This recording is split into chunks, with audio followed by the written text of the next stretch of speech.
Hey, I'm Lily, with lots of acne. I don't know why I'm having this breakout. I haven't had a breakout in years, but all of a sudden I have an acne breakout. What do you do? I could put on some concealer, but that is more effort and makeup than I am willing to put in. Today I'm doing my summer Q&A video because along with every survey that I do, I also have a spot for just make questions for just kind of fun little question and answer video. So let's just get right into it. I've divided it roughly into 5 sections, and I'll try to put timestamps down below in case there's a section you're not interested in and want to skip over. The first part will be questions specific to this channel or like ASMR in general, then personal questions that don't fit in any other categories, then D&D questions, then magic questions, and then finally some miscellaneous questions. So, yeah. Well, let us start off right here with the channel and ASMR questions. So first up we have, what made you decide to become a content creator? So those of you who are not familiar with the history of the channel, it was summer of 2017 when I made this. Oh shoot, have I missed the 1-year anniversary of the channel? Oh no, I need to check this. 1 second. Hi, Lily doesn't know when her channel was made. This is embarrassing. But that summer, a month prior to actually making my channel, I discovered ASMR. It was less than a month between learning that ASMR is this thing that exists and not just this weird sensation that I was familiar with, and starting up Lily's Library, which at the time was Lily Haran ASMR. And it changed its name, but it was something that just like immediately clicked. Okay, the anniversary is the August 22nd, and okay, and then it was like a couple days after that was actually like the first video, which is I consider the anniversary. I have not missed the 2-year anniversary yet. But as I was saying, it was just something that like kind of just immediately clicked for me. It was like, just like I saw one of the first videos I saw was one of GB's, and it was just like all of a sudden just like, I want to do something like this. And then I did. I started with my first roleplay, my Let's Make Your Character roleplay, and that went really well and it was super encouraging. I had a bunch of people early on really supportive, and just became something I really wanted to do. Hi, why do you do ASMR rather than normal stuff? I don't know, I like the niche that I have, that I'm not really a normal ASMR channel, I'm not really a normal like D&D and magic channel, where it is a very specific niche, and generally for a lot of my videos, I go less for ASMR, and they're more ASMR friendly. Like my trigger that I choose from is explanations, which, if you're not familiar with that trigger in general, it's the same kind of thing that for people who get ASMR from things like when they experience it like in school from like teachers and things like that, and essentially just presenting the same topics that I could be presenting otherwise, but just in an ASMR friendly manner, just evenly spoken, not being worried about high like volume spikes, but just a voice talking about something and kind of being that there. And we'll also be able to actually produce informative content at the same time. And that's kind of like, I like that cross that I'm in, that on the data video where you saw that there actually is like a good, like about 50%-ish is like they want for both content and ASMR, and then you have about the other half is about evenly split between people who only listen for content and only listen for ASMR. And I just like this blend and conglomerate of the community around the channel and how that's caused that. And I also just like how it's like many people have come for D&D and magic found that like they discovered ASMR and it's something they really like now. And people who came for the ASMR have discovered these games that I'm super passionate about, and I really like that, and kind of causing that blending of the communities. What would be the ideal microphone for someone potentially starting out with a limited budget? Well, I don't know what you mean with limited budget, but essentially the go-to that most ASMR artists go to is a Blue Yeti. It is what I use right now, and I would recommend either that or the Blue Snowball, which is a slightly cheaper, a little bit less powerful version. And typically you can get a Yeti for less than $100 nowadays. But a Yeti is good because it's also just a good general purpose mic that if you're not going into like, if you find that ASMR isn't for you, you can still use a Yeti if you want to ever do podcasting or streaming, and it's just like a good heavy lift, and also for your bang for your buck is very high with the Yeti. Yeah, it isn't as good as like a 3DOS or other things for like specialized ASMR, but it'll do most things reasonably well. So I would definitely recommend either a Yeti or Snowball. If you want to use when I'm just chatting with friends, it's just very nice. I would recommend getting a arm and a shock mount for it, which isn't that expensive either, and also just like a foam cover, but and that can help increase the sound quality a lot, and otherwise just making recording audio very effortless. Who is your favorite ASMR content creator specifically called Danny Docile? Asking for a friend. Person who definitely is not Danny Docile, I would have to say Danny Docile. Yeah. Are you going to show the results of the survey, referring to the survey that I referred to on this one? And we want our data fixed too. And yes, I did. Lily, try to remember to put the thing up here that like lets you link to that video. It'll be up here if I remember. Yeah. As a content creator, do you ever deal with envy or feelings of inadequacy about your work? If so, how do you handle it? I mean, it's very easy to just look at other content creators, and it's really human just like want to compare yourself, especially with some of content creation, which is you can boil down your channels to raw numbers.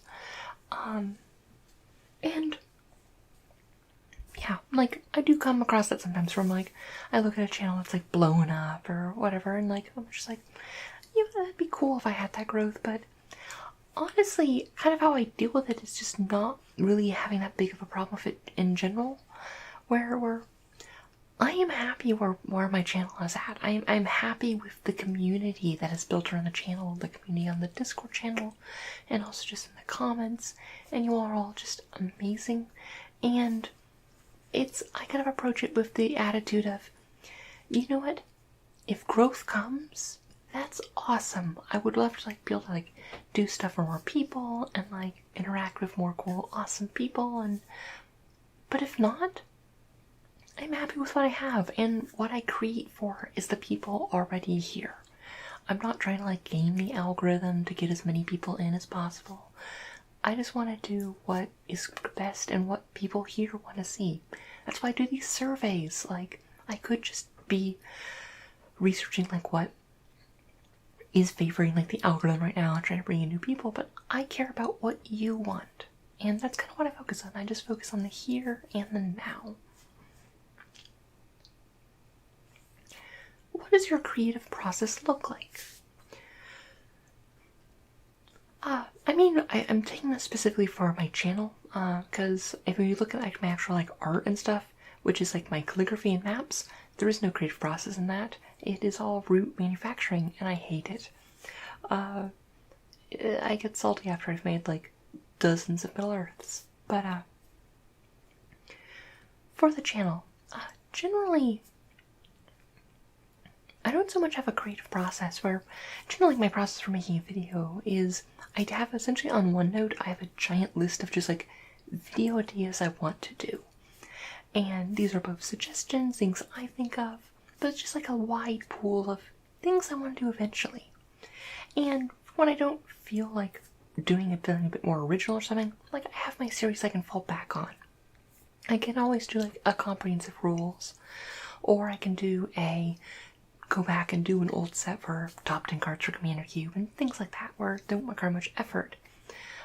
But once I choose an idea that I'm going with, I'll usually like do a small outline of what it is. I don't really do full scripts, but I'll just just outline my major talking points and things I want to hit on it, and then I just do it.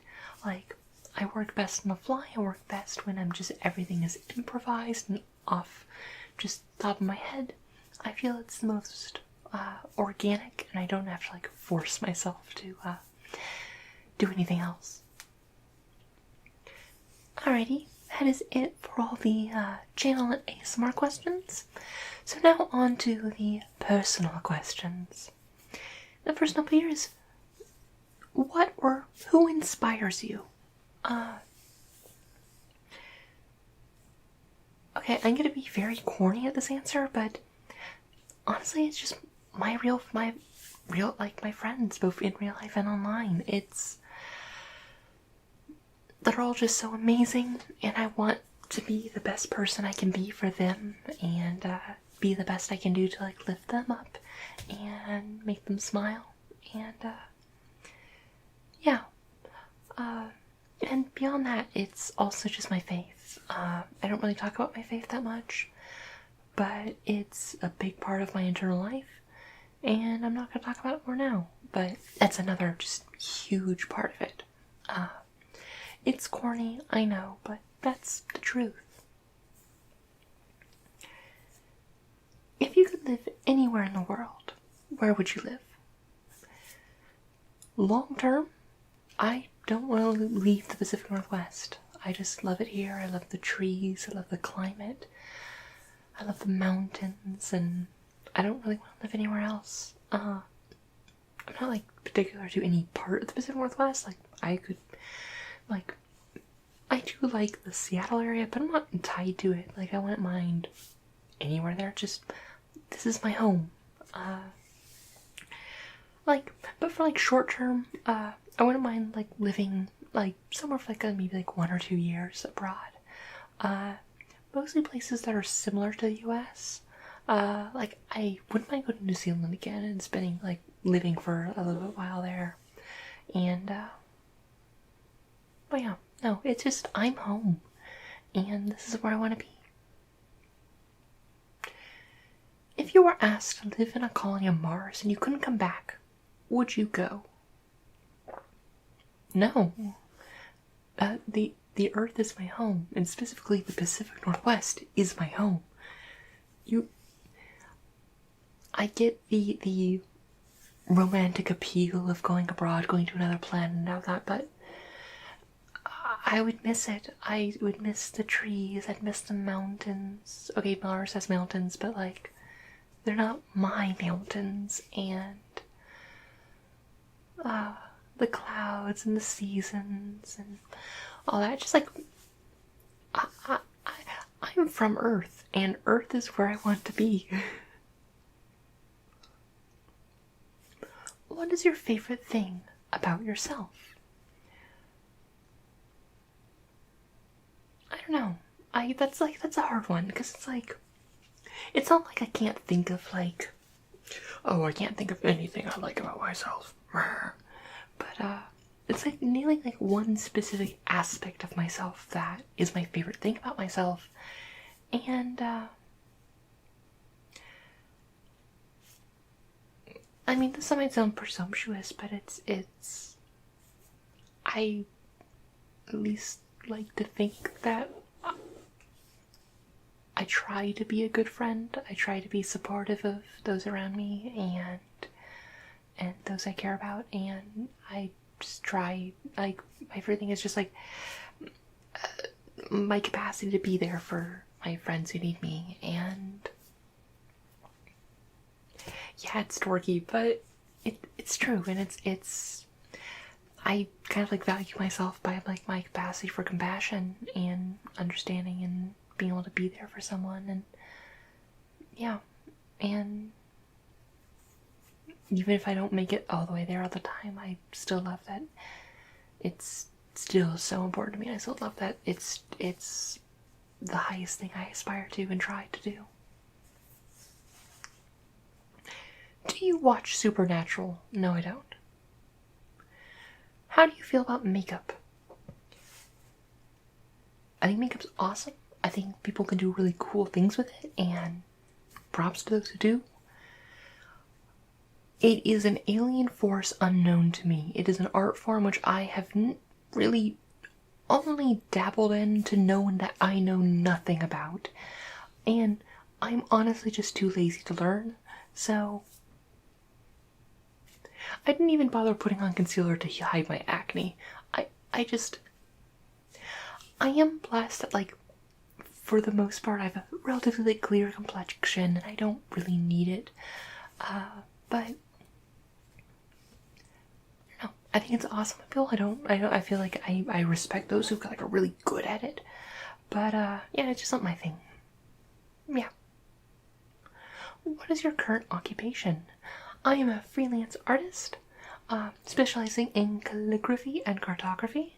Although I'm currently switching that over, I'm in the middle of finishing up a certificate program to become a C# dev. And I already know C#, but I'm just getting the piece of paper for career purposes. But I'm just kind of shifting over my career that way. Favorite non-D&D related book?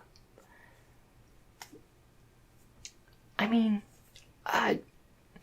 it is related to D&D, as in D&D took a lot of inspiration from it, but I just have to go to The Hobbit, the one book I've read on this channel, and it's just my favorite book. It's was one of the, like, I loved it as a child, and I've read it almost every year since I first read it, and it really speaks to me. Like, I know it has a lot of problems from a modern context, but I still love it. And honestly, Lord of the Rings is not far behind.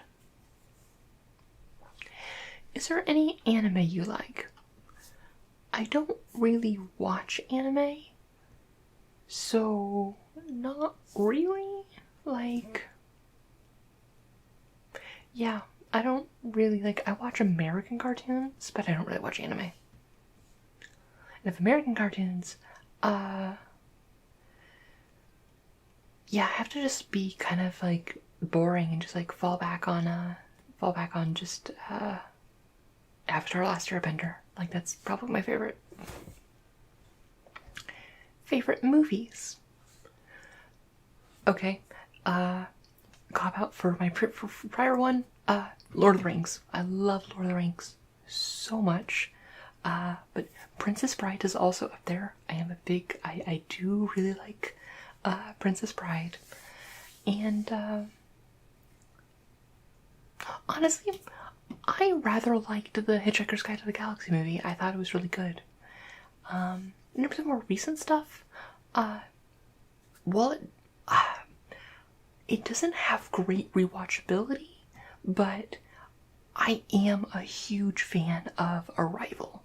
And yes, it sucks that it doesn't really have as good staying power. Like, you can watch it like a couple times, like once through and then once knowing everything, and that gives a cool 2 different experiences, but it kind of runs out after that. But for those 2 experiences, A+. Favorite movie I've seen recently would have to be Into the Spider-Verse. That was so good. I don't know why I waited so long to see it. Alright, so that is it for the personal questions. And now we are on to Dungeons and Dragons questions. Number 1. What is your favorite part of D&D?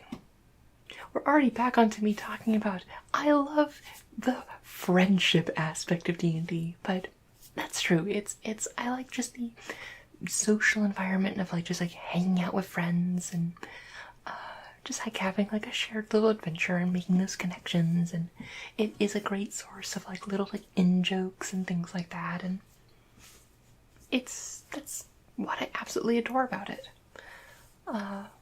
Yeah. How much of your social time should tabletop gaming take up? Is it best to keep a diversity of social activities? I mean, I see absolutely no problem with like tabletop gaming being your primary social activities. Like, we only have so much time for socialization, and if tabletop gaming is something that you enjoy, I think that's perfectly reasonable. I don't think you need, like, as long as you are being social, I don't see the issue with it. It's just, it's a great creative outlet, it's a great social outlet, and yeah, no. I don't see any need for restriction. Like, need to diversify it. I mean, maybe have some other things because you can't play tabletop games all the time. I mean, kudos to you if you can. Like, that's just like scheduling. You are a scheduling master, but yeah. How often do you play RPGs IRL? Now, it's a bit off because I'm kind of in between games right now, but for real life games, I typically aim for about 1 to 2 times a month. Like 1.5 to 2 times is my ideal. Just because weekly can burn people out quickly if you're not like already meeting up for other reasons, like if it's like an after work game or something like that. But for once having one where scheduling and bringing everything in, I find like that is about the sweet spot. Because like only once a month I feel like is too long, but yeah, but I feel like weekly is just a bit too much, and like trying to hit in between there. As for my online games, I find it's much more easier to keep a consistent schedule, and those groups meet almost weekly, maybe missing like a week a month. But those are a lot harder to kind of burn yourself out on because you're not going out of the house, you don't have to put a bra on, you don't have to entertain guests or like deal with traffic. So it's a bit easier to do that.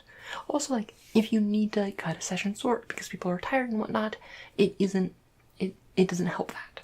Like, it doesn't like affect. It's easier to do that because it's not like people drove and are now going to be upset that the session only lasted like an hour.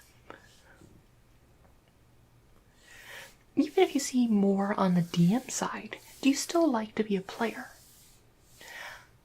I mean, yeah, I do enjoy being a player in certain editions. Because I'll be completely honest, if you ask me if I want to join your D&D campaign, and you're playing 5th edition, I do not want to be a player. Because 5th edition does not engage me as a player in terms of like build and design. And if it's a one-shot, I can handle it because it doesn't care about progression. But 3.5, I'm there. 3.5 is awesome. 3.5 is my jam. And also 4th edition I enjoy. But regardless, I do love the most being in the DM chair. That is where I'm most comfortable. Are there other RPGs you like to play? I don't really get the opportunity to. I find it's hard enough to find groups that want to play D&D. But I've played a bit of Shadowrun, although I'm increasingly not really enjoying the cyberpunk genre, largely because I'm just like, I want some escapism in my gaming, and cyberpunk is trying to become a bit too on the nose for my taste. There's mostly been a lot of that. I have enjoyed Exalted, but I have not played Exalted in a while. If you could have one oil or potion from D&D to use in real life, which one would you choose? 3rd edition Potion of Heal. Heal is the like 6th level cleric spell that essentially cures all HP, all diseases, all physical conditions, both physical and all mental conditions. And I'm just like, just one swig, my chronic pain is gone, all of like my like schizophrenia is gone, and like my depression's gone, and all this other stuff just can be gone. Yes, I don't care what obscene powers I'm getting with the other potions. I just want to be healthy. And there's a potion that will just make me healthy. And I'm gonna take that. Are you looking forward to Baldur's Gate 3? No, I am a huge Baldur's Gate fan. I love Baldur's Gate 1 and 2. I am apprehensively awaiting more details, because we almost have no details about the game, and the fact that they said it's going to be in 5th edition gives me pause.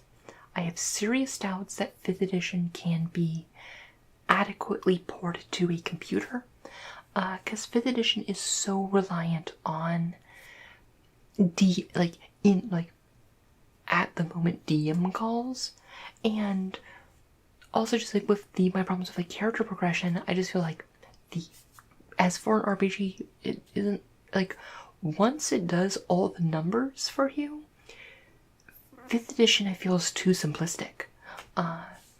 And I understand that 2nd edition is very obtuse and like hard to get into, and I think the sad thing is I think they made the right choice from a selling the game point of view, but I'm going to need to see more details before I really get excited for Baldur's Gate 3. Would you be interested in playing a 2nd edition game? I haven't played a 2nd edition game in years, and I would be interested, but I just have too many games going on right now. Like, I have a few coming up in the works, and it's just like, I got a lot going on. How should I motivate my non-tabletop friends to try D&D? I mean, I would just talk to them about it. Like, don't try to force them into it, because D&D is something that people have to approach with an open mind. But I would just talk about what you enjoy about it. Like, why do you personally like D&D? And you know what? If they're not interested, that's okay. I feel having a player at the table who does not want to be, isn't really into it, is almost more of a detriment than it is a boon. And don't try to force it. That's my best advice. But just tell them why you're passionate about it, and also just do what you can to help them through it the best they can. Like go the extra mile to help them with if they are interested, to keep them interested. But even then, that's again, just don't force it. How did you get into D&D? Well, I was a young little 6-year-old Lily, and my dad brought home this cool book that I think got it for Christmas. This cool book about this game, and I was like, I'm only 6. I can't read very well, but this book and this cool game does make me seem really want to be able to read. So I stole the book from my dad, and I taught myself D&D. And then I started playing running D&D games from him and my sister, and it kind of went from there. So it was just I learned to read on the 3rd edition Player's Handbook. And it was just it just came from there. I was kind of self-taught from there, and yeah. Have you ever run an evil campaign or adventure? Yes, I have. They are tricky to do, and I feel that evil campaigns are definitely one where you have to be much more firm about laying the groundwork for the campaign. You can't just be like, hey, we're running an evil adventure, make your character, because good innately has reasons to work together. An evil party needs to have a concrete framework of why they're working together.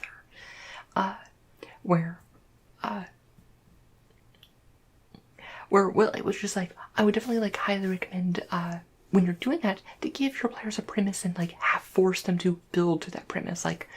You are all lackeys in this evil organization, ooh. And build yourself accordingly, because keeping the group together is the hardest part of an evil party. There has to be compelling reason that this party is a party, and they're not all just going to split ways, and they have some amount of loyalty to each other. They're not just like, the players won't just use the fact that we're evil to just screw over the other party members, because that just doesn't, that can easily just kind of like make the party feel really forced as to why they're still together. How do you deal with level adjustment? Okay, level adjustment is a feature where if you're playing some more powerful races in 3rd edition, in 3.5, they have level adjustment, essentially meaning, like, if you have a level adjustment of +1, to be on the, like, you would start, like, you'd be 1 level behind everyone else in the group. So to get to, like, 1st level, you'd have to get to, like, 1,000 experience, and to get to 2nd level you have to get to 3,000 experience, when, like, a human of that class would already be at 3rd level. I typically just have my players avoid races that have level adjustment. I, for the most part, kind of force my players to be like, choose one of the core races. Don't really go off the rails. But if you do want to have one with level adjustment, you need to have one with built-in level progression tracks. Which some of them have, like, I think in Complete Psionic they have some of these, but essentially like I think like for like the Githari and Githyanki, they have ones that, like, essentially it staggers the racial features, so you can still start as a class of your race, and it'll go fine, but it'll, like, progress along with you, and it'll give you, like, a good path of it. Otherwise, I do not allow level adjustment characters unless the campaign is starting at a level where they could be at least level 1 in whatever class they have. So, you know what, if the campaign is starting at level 5, you can be something with a racial modifier, a level adjustment modifier of +4, assuming it fits with the story. So that's kind of what I do. I just try to avoid it in general. And on to the magic questions. Number 1, favorite card. Now, if we're going mechanically, Panharmonicon. If we're going by, like, art and, like, overall composition with, like, flavor and, like, mechanical design and eloquency, I have to go with the Draft Chaff Uncommon from Battle for Zendikar, Serene Steward. Just superb art. I love the mechanical interplay, and yeah, very good. Favorite color? Lore-wise, white is what I am. I consider myself to be mono-white. To play, green. I love ramping. I love creatures. I love the red zone, but not with red. Red zone with big green creatures with trample. That's the way to play Magic. Favorite color combination? Green, white. Selesnya. I like tokens. I like going wide. Again, I like creatures. Favorite guild? The Selesnya. The best guild. The only proper guild. All will be one with the World Soul. Also, just, like, I really relate to their ideology. They have a great aesthetic. Yeah. Favorite format?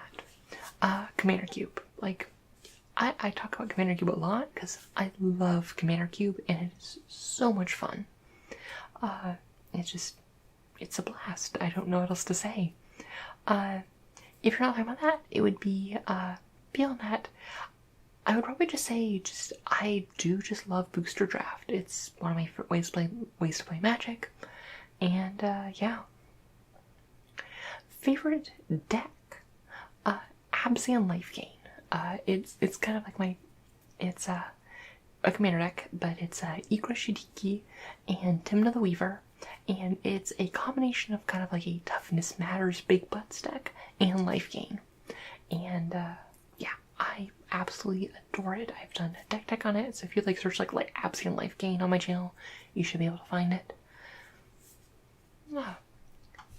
Play Arena with me? Sure, just hit me up on the Discord, link in the description below, and I'm happy to play Arena. And I can do, like, the tournament that I ran a few days ago was a roaring success, and it's definitely something I want to do more of in the future. So, yeah. But also, like, if you're on the Discord and be like, hey, anyone want to play, like, hey, Lily, want to play some Marina? I'm just like, sure, totally. How did you first get into Commander Cube? Well, it was something that I had heard, like, whispers about, like, for a while. And I kept meaning to look into it, kept meaning to look into it, and then I finally did, and I was like, this seems cool.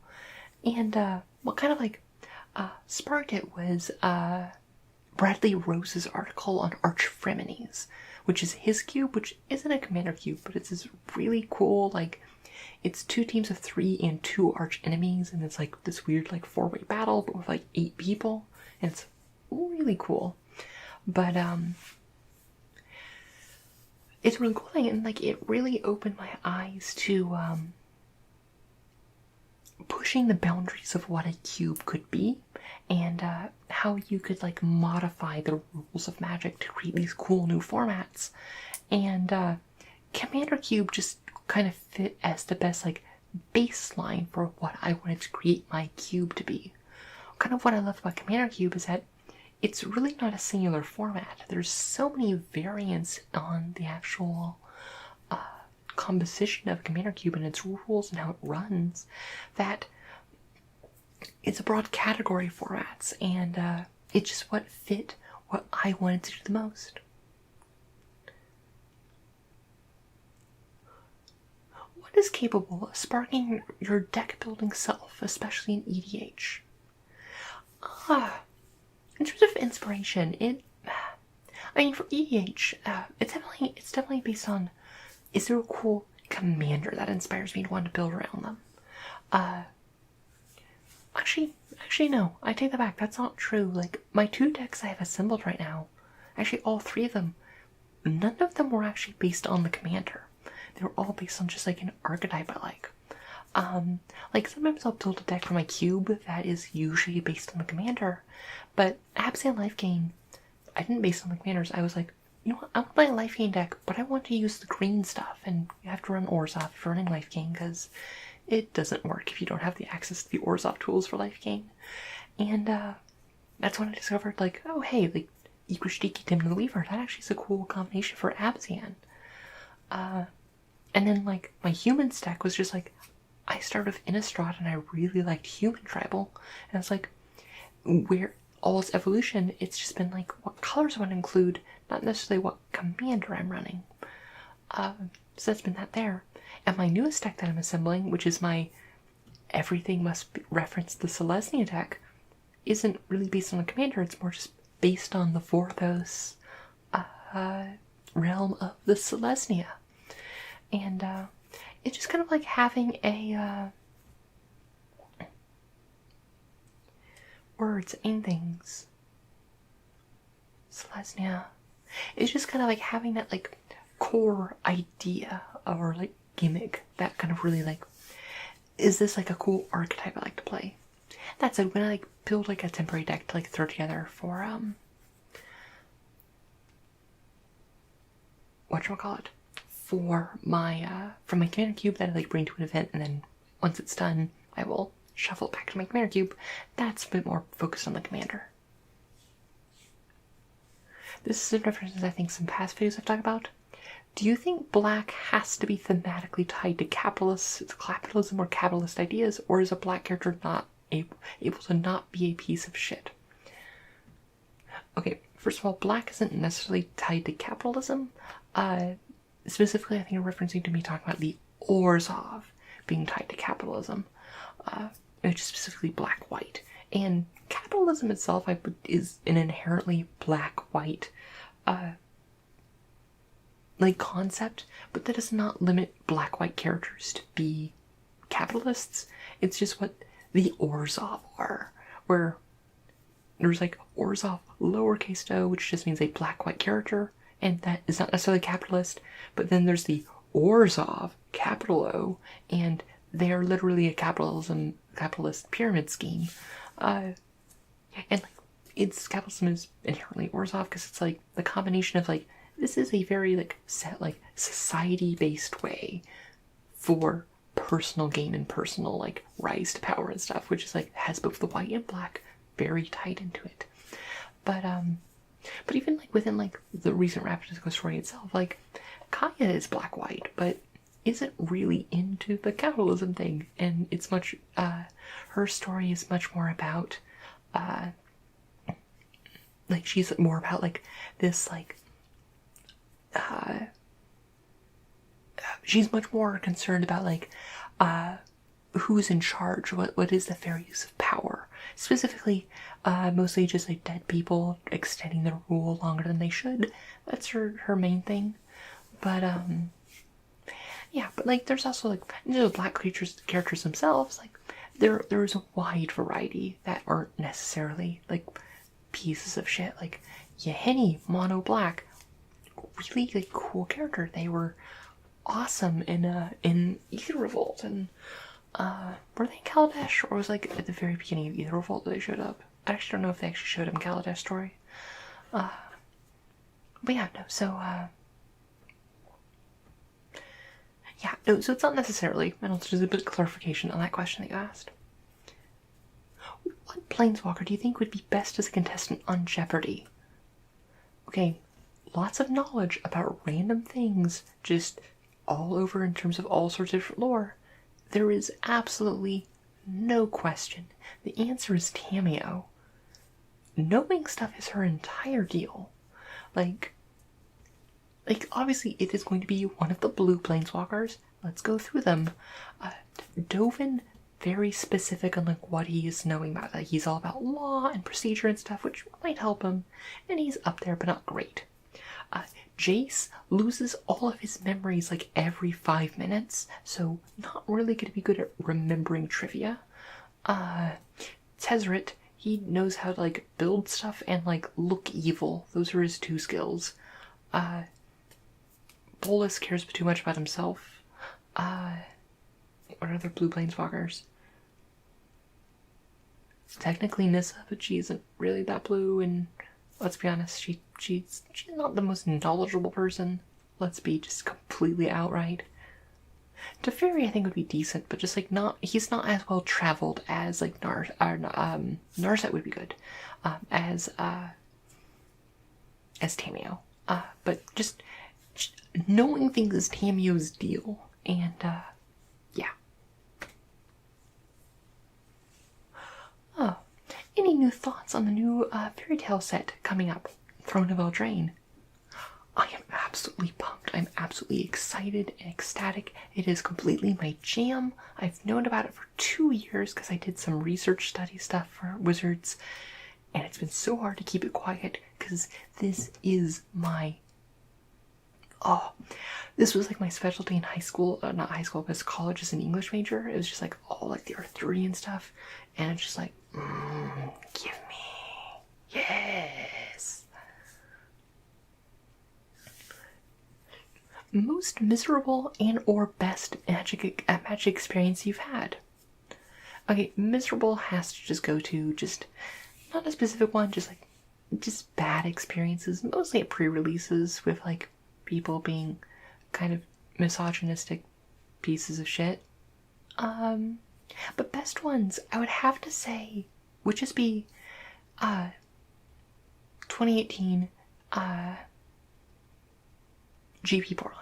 GP Seattle was also good and had more people, but I feel like, but Seattle 2018, I was very new to like the cosplay community and like honestly the larger Magic community as a whole, and I felt very awkward. And it was like really awkward that all of a sudden like all these people I admired and talked to like are all of a sudden being like just like hanging out with me and talking with me, and I didn't really hang out with them a lot outside of the actual GP. But Portland, I actually like got to know them and like hung out with them, and it was awesome, and we got to know like it was cool, and it was just like just being able to hang out with friends and maybe play 1 or 2 games of Magic over the course of the entire weekend. But it was just like this really cool thing that we just got to hang out and like kind of bond over our shared hobby and stuff like that, and I really loved it. Which planeswalker do you think could beat you at tennis? any of them. I can't play tennis. I don't think I've ever played tennis. And tennis doesn't really seem like one of the sports that you can just like pick up and be halfway good at. You do need a minimal amount of practice, where either the planeswalker would just destroy me outright, or we would both be so bad that none of us can close out the game. Alright, that is it for all the magic questions. So now we have just the 2 miscellaneous questions that didn't fit into anything else. If animals could talk, which would be the rudest?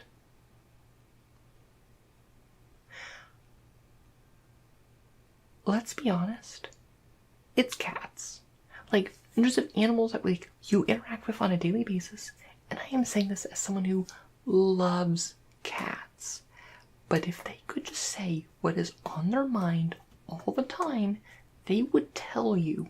And most of the time, it would not be the best things. Like, yes, there would be cats that would be fine, but even the best cats get into moods and they would just like tear you like a bitch. Just, I'm saying this as an avid cat lover. Yeah. Yeah, definitely. Why do I exist? What is the meaning of life? I'm gonna say this as just like a general, like, why does anyone exist? Why does anyone, a being of conscious thought, exist? And this comes back to my main philosophy, is that we exist in this story to experience this story, to garner the experiences that this world has to offer. Like, my entire philosophy, like, postulates that the entire world is a near perfect story, where it's so perfect that you have forgotten that you are in a story. And outside of the story, you are a different person to an extent, but you are here to experience this and live it to the fullest and get what you can out of it. And when we are no longer here, you will wake up and resume your life you did before going into the story. You might go into another one, and it is infinitely recursive. And the purpose of it is to learn something, to experience it, to enjoy it, and help others do the same, and kind of figure out what the story is trying to teach you. And hope that it has some meaning, whatever it is. And you can never really know, but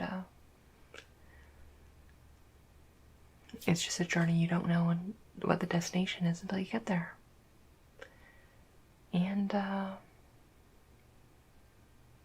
the end of the day, if everything goes to hell, it's not the end. There's a life just one story up, 2 stories up. At some point, it's gotta be not as bad. And yeah, that's comforting. That nothing is forever. All stories, grand and small, must end. And that's okay. You'll be okay. And with that, we're gonna close this little Q&A video. I hope you all enjoyed it. And as always, if you have any questions, like, leave it in the comments. I try to do a good job of answering them. If you have not replied to the survey, it's too late to ask questions on there. But results are, like, I'll have linked that in the description as well. But any feedback for that is still very useful to me. And yeah, I don't know what else to say. Well, I hope you have a wonderful night. I hope you have wonderful dreams. And you sleep well. And as always, may your stories smile upon you.